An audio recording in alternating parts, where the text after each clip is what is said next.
como os músculos afetam a ATM, Randy? A primeira pergunta, a pergunta mais clara de todas. E se você não sabe responder isso de forma clara, você precisa entender para eliminar a dor do seu paciente de ATM já no primeiro atendimento. Não porque o músculo é a causa principal, mas porque ele envolve todas as relações associadas com a função do sistema estomatognático, onde a ATM é uma das estruturas. E dentro dessa perspectiva, nós temos os músculos agindo na ATM desde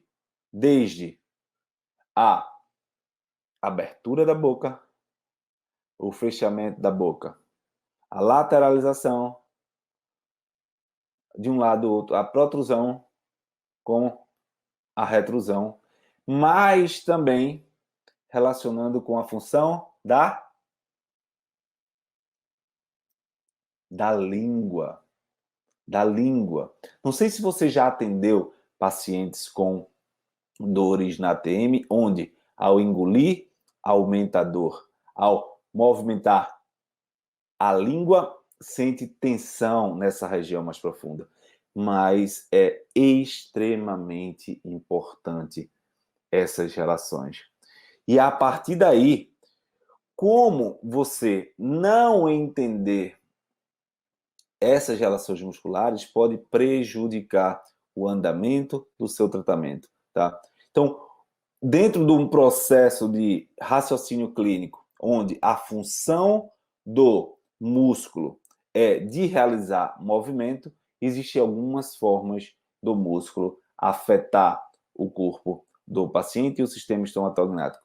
Primeira coisa, é através da hipertonia.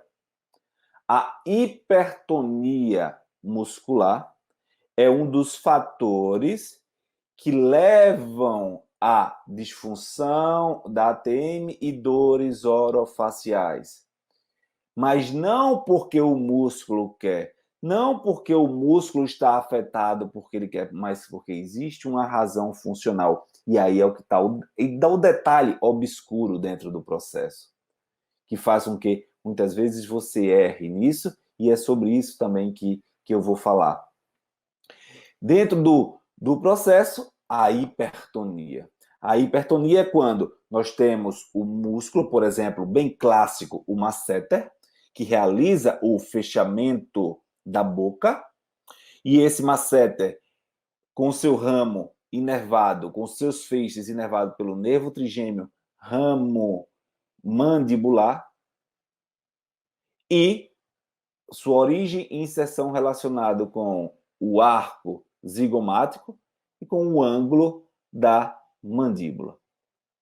E se você, dentro dessa perspectiva de um primeiro ponto de como os músculos afetam a ATM, você não considerar as razões funcionais que levam o músculo a ficar hipertônico, isso pode fazer com que o seu tratamento não seja eficaz e com que o seu tratamento não seja efetivamente reconhecido pelo paciente.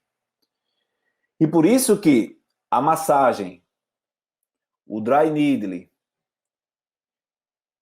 técnicas de inibição e relaxamento muscular não resolvem o problema do paciente. Porque em todos, vamos falar aqui, 90% dos casos do paciente com disfunção de ATM, nós temos um desequilíbrio no seu eixo funcional. O que é isso? Dentro da função do sistema muscular, existe um eixo que faz com que esse músculo funcione. E no sistema estomatognático não é diferente.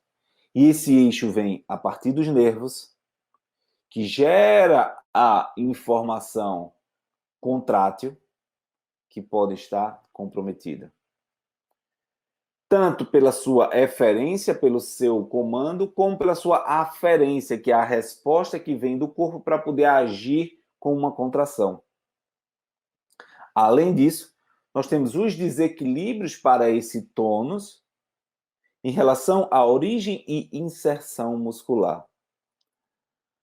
O músculo ele pode efetivamente trocar o seu padrão de tônus por conta de uma alteração de posicionamento de origem e inserção. E daí, o paciente cursar com um desvio da mandíbula, uma sobrecarga articular, com estalidos, porque simplesmente houve um desalinhamento nessa estrutura. Randy, e esse desalinhamento acontece por quê?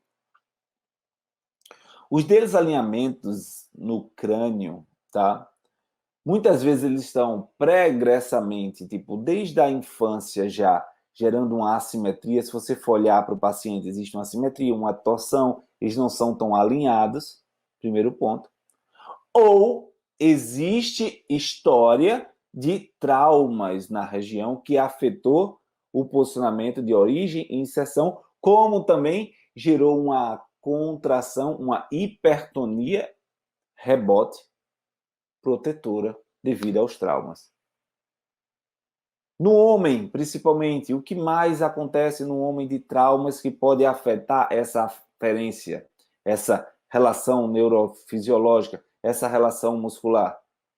Os jogos de futebol, os traumas com bola na cabeça, os esportes de luta.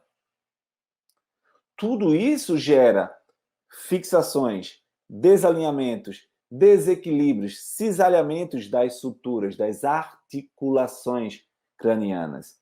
E qual é o detalhe? É que os músculos dependem das aferências provenientes da região do crânio. Aí nós temos sutura maxilozigomática, frontoparietal, aqui a coronal, esfenotemporal, que recebem influências do trigêmeo. E uma vez que essas suturas estão alteradas, elas vão gerar uma aferência que gera uma resposta em eferência para os músculos dentro do seu ramo motor.